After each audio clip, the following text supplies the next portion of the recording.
أنا العبد الذي كسب الذنوب وصدته الأماني أن يتوب.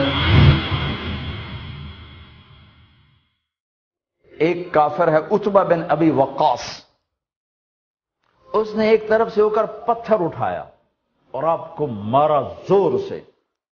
صحابہ کی نظریں تھی تلواروں پر، نیزوں پر، تیروں پر، اور پتھر نظروں سے نکل گیا، لہذا وہ ان کے اندر کو چیرتا ہوا جا کر میرے نبی کے منہ پر یہاں لگا، اور آپ سیدھا پیچھے ایسے گئے، پیچھے یوں، پیچھے ایک کھڈا تھا، وہ یہاں گردن میں لگا کنارہ، تو آپ بے ہوش ہو گئے، دانت بھی ٹوٹ گئے، چہرہ بھی خون و خون ہو گیا، اب بے ہوش ہو کے یوں گر گئے. صحابہ نے سمجھا آپ شہید ہو گئے، تو سب نے زار و قطار رونا شروع کر دیا.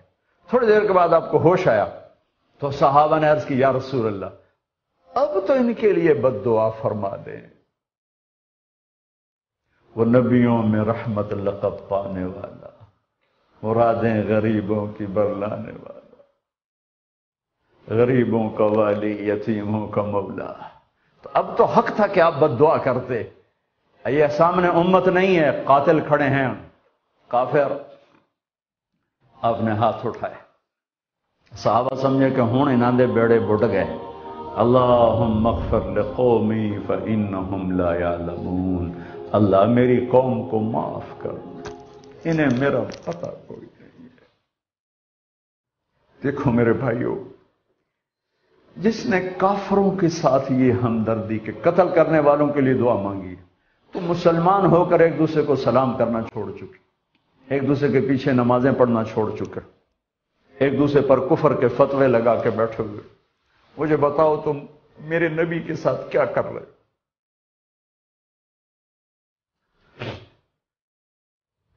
وہ تمہیں فرقوں میں بانٹ کر گئے تھے یا امت بنا کر گئے تھے؟ کیوں اس نادان کھیل میں اپنی زندگی برباد کرتے ہو؟ کیوں نہیں مسلمان بن کے رہتے ہو؟ اس امت میں اختلاف شروع سے ہے، ہمیشہ رہے گا، یہاں تک نہ جاؤ کہ ایک دوسرے پر کفر کے فتح. جنت میں کون جائے گا؟ سنیوں نے کہا وہابی کافر، وہابیوں نے کہا سنی کافر، بریلیوں نے کہا دیوبندی کافر، دیوبندیوں نے کہا بریلوی کافر، شیعہ نے کہا سنی کافر، سنی نے کہا شیعہ کافر. جنت میں کون جائے گا؟ کچھ تو بھائیو میرے نبی کی محنت کی قدر کرو. میرے نبی تو غیروں کو اپنا بنانے آئے تھے، ہم نے اپنوں کو غیر بنا دی. جو نفرت کی آگ وہاں بھڑک رہی ہے یہاں مت بھڑکاؤ. جاؤ میرے دیس میں دیکھو کتنے سر کٹ چکے، کتنے سہاگ اجڑ گئے، کتنی مائیں بے آسرا ہو گئیں، کتنی جوان بیٹیوں کی مانگ ویران ہو گئی. کیا اسی کا نام اسلام ہے؟ اسی کا نام عشق رسول ہے؟ اسے وہ دین کہتے؟ ایک دوسرے کی مسجدوں میں نہیں جاتے ہو، ایک دوسرے کے پیچھے نمازیں نہیں پڑھتے ہو، جنت کے ٹھیکیدار بن گئے ہو.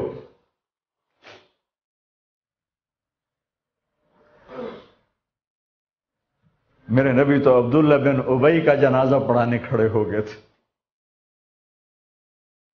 جس کا کفر ابو جہل سے بھی بڑا ہے. ابو جہل اوپر کی دوزخ میں، عبداللہ بن ابی سب سے نیچے کی دوزخ میں ہے. ان کے بیٹے آئے، یا رسول اللہ میرا باپ مر گیا ہے، اپنا کرتا دے دیں گے میں اس کو کفن دے دوں؟ آپ نے کہا لے لو. کرتا اتار کے دے دیا. آپ کہتے بدبخت منافق دفع ہو جا. دے دی کہ یا رسول اللہ آپ جنازہ پڑھائیں گے؟ کہاں پڑھاؤں گا. باقی منافقوں کا تو کسی کو پتہ نہیں تھا سوائے اللہ کے نبی کے، لیکن عبداللہ بن ابی کا منافق ہونا تو سب کو معلوم تھا. آپ جنازے کے لیے عمر سامنے آ گئے، یا رسول اللہ یہ کون ہے؟ کہ مجھے پتا ہے کون ہے. تو آپ اس کا جنازہ کیوں پڑھا رہے؟ کہ شاید اللہ معاف کر. کہ عمر پیچھے ہٹ جا، مجھے پتا ہے یہ کو، میرے اللہ نے کہا ہے تو ان کے لیے دعا کر یا نہ کر، میں معاف نہیں کروں گا، میں کرتا ہوں شاید اللہ معاف کر دے۔ پھر فرمایا کہ میرے اللہ نے کہا اگر تو 70 دفعہ بھی ان کے لیے دعا کر تو میں معاف نہیں کروں گا۔ اگر میرا اللہ کہتا اے میرے محبوب اگر آپ 70 دفعہ اس کے لیے دعا کریں گے تو میں معاف کر دوں گا، تو میں اس کم بخت کا 70 دفعہ جنازہ پڑھا دیتا۔ مجھے بتاؤ تم کہاں سے یہ دین لے کر آئے ہو جس میں تم فرقوں میں بٹ گئے ہو، نفرتوں کی آگ تم نے لگا دی ہے، یہ کہاں سے اسلام آیا ہے؟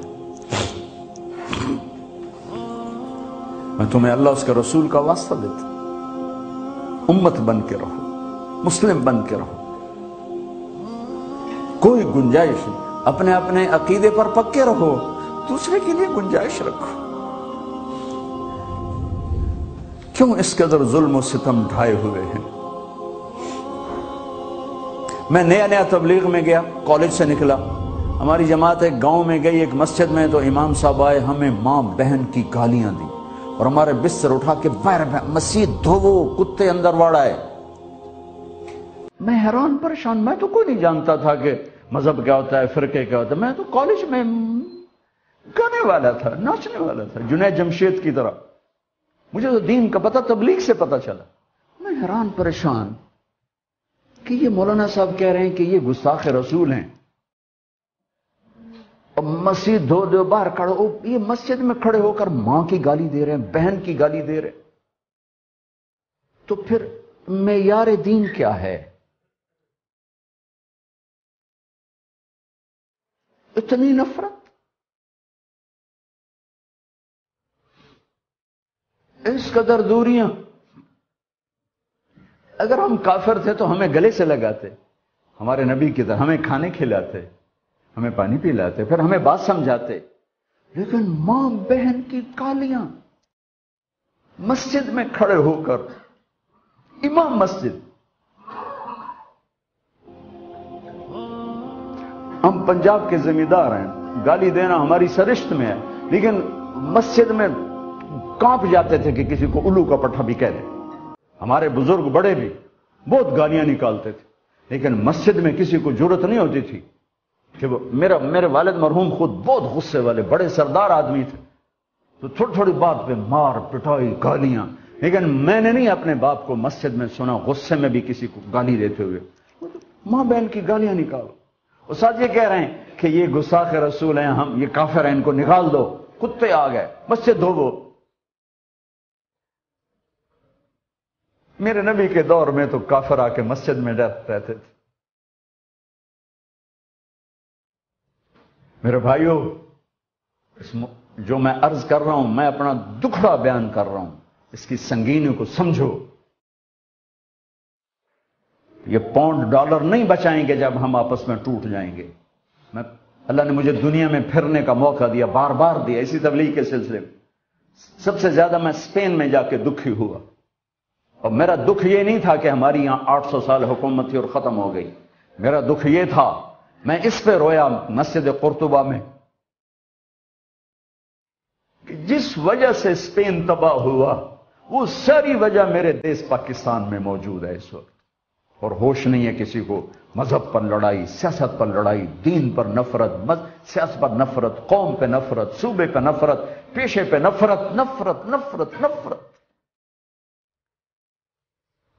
میرے نبی نے پوچھا اسلام کا سب سے مضبوط عمل کیا ہے؟ صحابہ نے کہا نماز، آپ نے کہا نہیں۔ صحابہ نے کہا جہاد، آپ نے کہا نہیں۔ صحابہ نے کہا روزہ، آپ نے کہا نہیں۔ صحابہ نے کہا حج، آپ نے کہا نہیں۔ کہ یا رسول اللہ پھر آپ بتائیں؟ فرمایا دین کا سب سے مضبوط عمل محبت ہے، محبت ہے، محبت ہے۔